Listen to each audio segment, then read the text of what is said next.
Washington, D.C., the National Statuary Hall. Here, each state has on display the statue of someone who made their state famous in history. In one corner, representing California, one can see a grand statue made of bronze of Father Junipero Serra. He is known for starting a series of 21 Catholic missions in what is now called California in order to colonize the land for Spain, and also to convert the Native American Indians to Christianity. In one hand, he holds a cross, but in the other hand, he holds a miniature mission. When you look closer, you can see the mission he holds is Mission Carmel. But why Mission Carmel?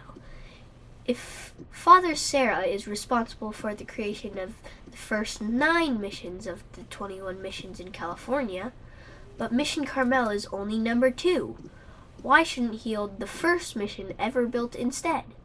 Could Mission Carmel hold some other deeper significance, making it Father Serra's favorite mission? This is present-day Mission Carmel. This mission has architecture and features totally different than any other missions. This is the one of the most historical and beautiful churches in all California. But it didn't always look this beautiful. To truly understand, you have to come back in time with me to 1771. Imagine being an Indian asleep in the nearby wilderness. Suddenly, you are woken up by a strange sound you have never heard before, the sound of a church bell ringing. As Indians who were curious converted to Christianity, they would become laborers to help build the rest of the mission. They were not paid, and though they benefited from the food grown at the mission, they had to adapt to strict mission life. Every day was spent praying, preparing food, eating, and praying again. They first built the mission with wood and mud, and then, over time, gradually replaced the structures with stronger adobe. The construction was done mainly by the Indians, who had been converted, while women were kept separate in women's quarter or nunnery, making food and clothing. But Father Junipero Serra eventually wanted the church to be built out of stone, like the churches in Mexico and Spain. Mission Carmel became the headquarters for Junipero Serra, as he went on to start a total of 9 missions in his lifetime. In 1784, Father Junipero Serra died. It was his wish to be buried at Mission Carmel. He is now buried at the foot of the altar. He had lived a complete vow of poverty. Even as grand as the mission was at its time, Father Serra only slept on a simple bed in a room the size of a jail cell. His work on the mission and the other missions was continued by Father Firmin Lassoon in 1795. He began converting the mission to a stone structure using sandstone from the Santa Lucia Mountains.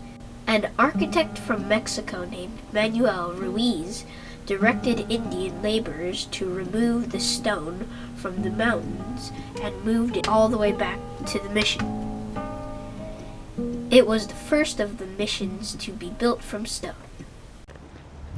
In order to support the great weight of this stone, the walls were built to be 5 feet thick at the base.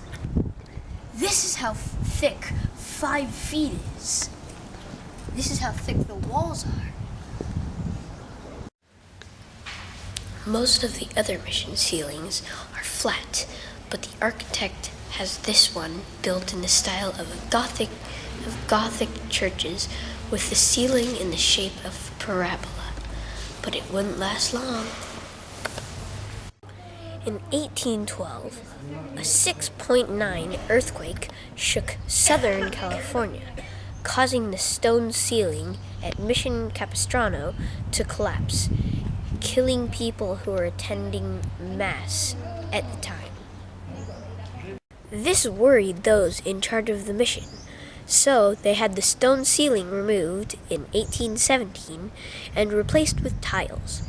But, unknown to them at the time, this tile would only last for about 4 years. In 1821, just 4 years after the roof had been replaced by tile, Mexico became independent from Spain. Alta California immediately became a part of Mexico. Mexico then took over all the church land. The missionary priests and the Indians had to abandon the missions, and the Mexican government sold the land to settlers. The mission priests took much of the important art and statues with them, hiding them in various other churches and other places. This was the end of the early mission days. With no one living at the mission to protect it for over 30 years, settlers helped themselves to pieces of the mission to build their own houses, including tiles from the roof. With no tiles, the ceiling caved in, leaving the top open to the sky. The quadrangle, which held the gardens, all turned to mud. The reredos on the walls behind the altar with decorations and statues was destroyed. With the roof gone, grass and weeds grew 5 feet tall, filling the entire inside of the church, where the pews used to hold worshipers. Cows would come into the church and eat the grass, and the birds and squirrels made their nests in the wall. Imagine what it must have looked like inside the mission walls, with the weeds growing this tall. If Father Junipero Serra had been alive to see what had become of his beloved mission, his spirit would have probably caved in, just like the roof of the mission did. But in 1846, the mission's history would take a turn when California became independent from Mexico. 2 years later, it became a part of the United States. Then, 11 years later, in 1859, the United States government gave the land that the mission is located on back to the Catholic Church. It wasn't until 1884, 63 years after it had been abandoned, that the church began to rebuild and restore the mission, which laid in ruins. In 1933, Mr. Harry Downey was put in charge of restoring the mission. He viewed old drawings and sketches of the mission and did his best to find where all the original statues and decorations had been moved so he could return them to the mission. And they are still there today. Because of what Mr. Downey did, Mission Carmel is considered the best restored mission in California and has been called a National Historic Landmark by the National Park Service. Mission Carmel is also different from the other missions because it has not one, but 2 towers. The taller tower on the left is designed in Moorish style architecture. They contain 9 bells together. Each of the bells has a name and was made in a different place in the world. Historians believe that the 9 bells represent the 9 missions started by Junipero Serra. Another interesting structure is the star window.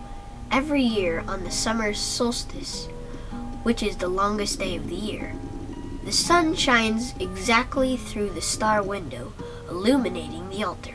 Since many Indians worshipped the sun and were aware of its cycles, they would have found it amazing to see the sun shining through a special window and lighting up the altar on one of the most important days of the year. This might have been helpful, convincing them that there was something special about the religion Father Junipero Serra was trying to convert them. In 1960, Pope John XXIII realized the importance in history and to the church that Mission Carmel was, and gave it the status of basilica, reserved for very important churches. Then in 1987, the mission would receive attention from another pope when Pope John Paul II visited here and gave a talk on spreading the faith. He explained how Father Junipero Serra made this his lifelong goal and placed a wreath on Father Serra's grave. 2 years later, the Pope beatified Father Junipero Serra, which is the last step before becoming a full saint. This structure here is called a cenotaph. It was made in 1924 out of marble and bronze, and it shows Father Serra surrounded by 3 other missionaries. But this isn't where he is buried. He, along with 3 other missionaries in the cenotaph, are buried under the altar where Pope John Paul II visited and laid the wreath during his visit. And this is where others were buried, in a cemetery next to the church. What you can't see are the hundreds of unmarked graves where countless numbers of Indians converts were also buried. According to the mission records, Father Junipero Serra converted over 5,000 native Indians to Christianity. Many of them have disappeared into the past without a name on a tombstone.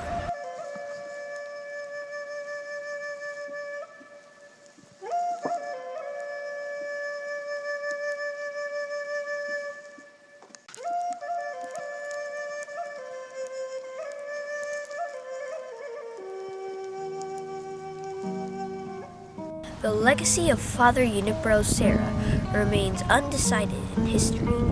Some of the church says that he should be named a saint for his sacrifices and efforts to spread Christianity in colonized California.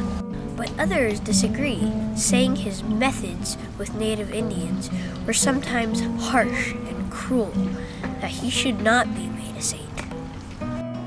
The only ones who know the truth about Junipero Serra are buried here and resting in peace, not saying a word. So, for now, Father Serra will likely remain stuck at one step away from being a saint. But what we know for sure is Mission Carmel remains an important place for history, for the church, and for 4th graders. Till next time, I'm Jacob Pig.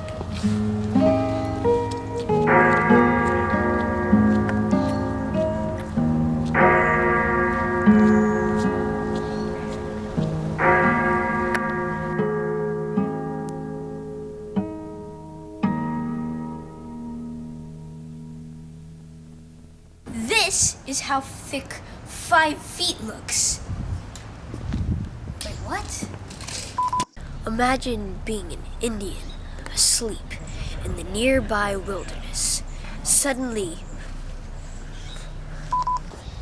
this mission has architecture and features totally different right next to the church. Father Lazared. In 1812, a 6.9 earthquake shook southern California. 0.9 earthquake shook southern California.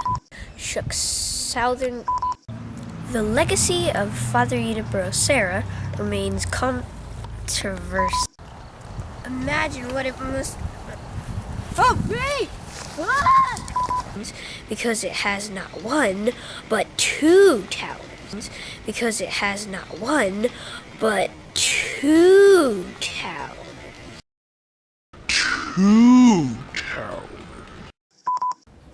Historians believe that out of all these 3 urinals, this was Father Junipero Serra's favorite one.